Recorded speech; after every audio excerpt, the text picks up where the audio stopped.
if you want to change your life, you need to start with your mind. Hindi mo kailangan ng magic. Kailangan mo lang ng mindset shift. Lahat ng ginagawa mo, lahat ng nararamdaman mo, lahat ng inaabot mo sa buhay, nagsimula sa isipan mo. Pero bakit ba parang ang hirap magbago? Kasi paulit-ulit mong sinasabi sa sarili mo, hanggang dito na lang ako, hindi ko kaya yan.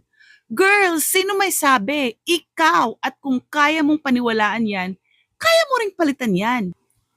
A mindset shift means choosing to believe in your power, choosing discipline over drama, growth over excuses, healing over hurt.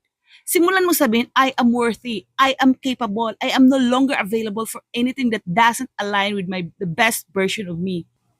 Dahil every time you choose a higher thought, you raise your standard.